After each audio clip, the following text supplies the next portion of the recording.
It really has been a golden run of some great boxing matches over the past 12 months, and it doesn't seem like letting up any time soon, which is a good reason why we have Paul Upham in the studio to talk about boxing. How are you, mate? I'm great. Good to see you.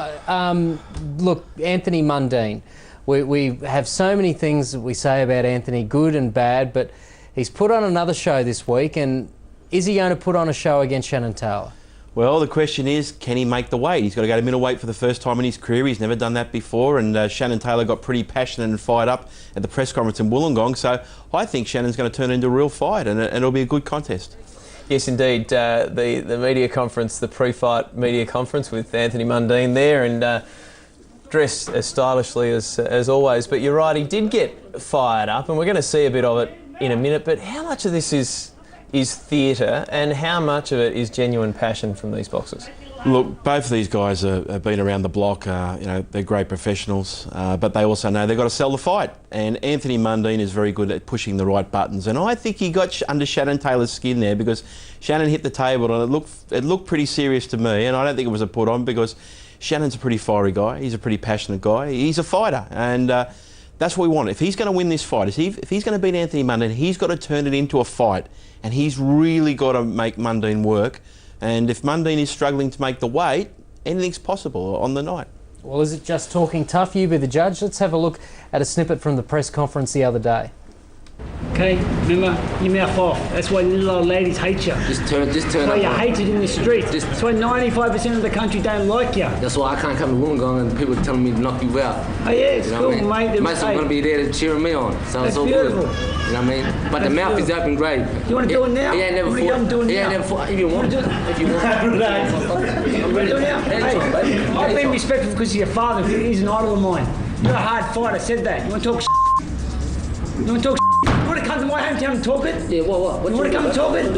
Come back here and say it. Walk away. Take your little hat off and I'll stick it up your arse.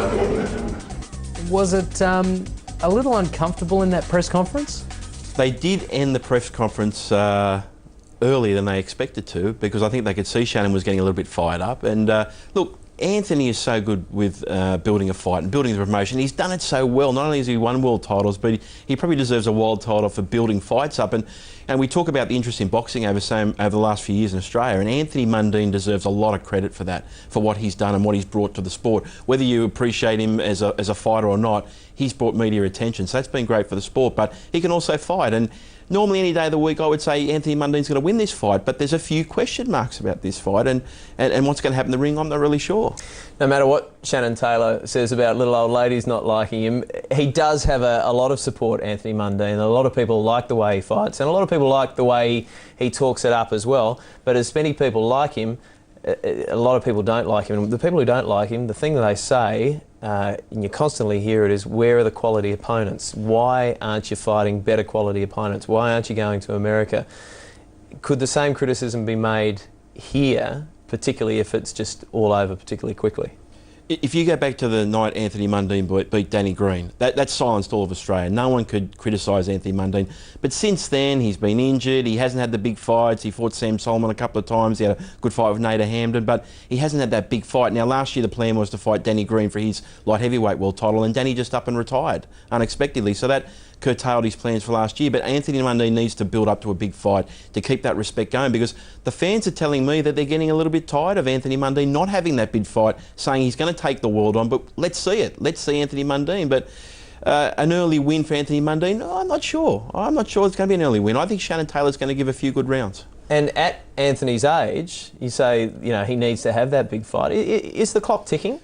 Look, it certainly is, and I've made this point before, and we were talking about it earlier tonight, that Anthony Mundane turns 34 in May. He's not young, and we saw with Oscar De La Hoya at 35 going down in weight against Manny Pacquiao. You can't do it at that age in your 30s, and there is a bit of pressure on Anthony Mundane, because I keep telling everyone, in boxing you have to be perfect all the time. If Anthony Mundane loses on Wednesday night, his career is going to be in disarray. Now, obviously he'll want a rematch, but his reputation will be in tatters, because the 36-year-old Shannon Taylor, Mundane's expected to win this fight. Well, Shannon Taylor's no nuff. Anyone that knows enough about boxing knows that at the peak of his powers, this guy had the goods, and we had definitely high hopes for him to be a big thing in Australian boxing. But if you were to pick up the form guide, what would it say that he's done lately, and why would you give him a case to beat Anthony Mundane?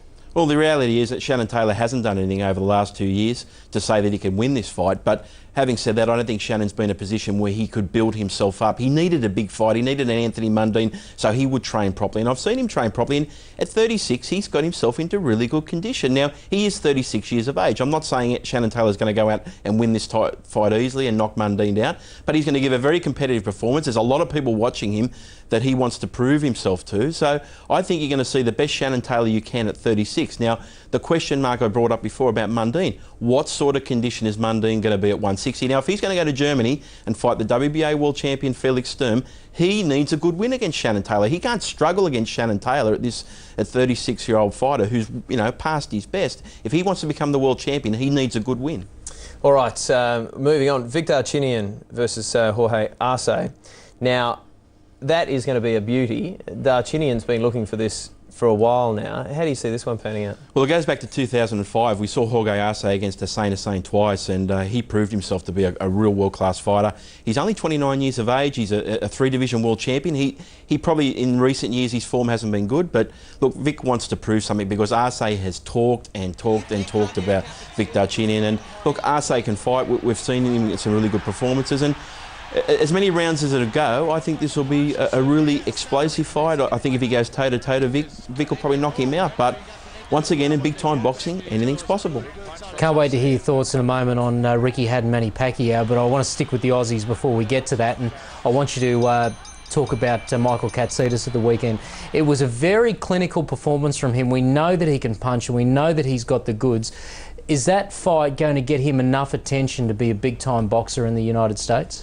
Well, funny enough, I think he's already got that reputation now. He had that great fight with the Cuban Casamiro, even though he lost, and then he lost to Juan Diaz.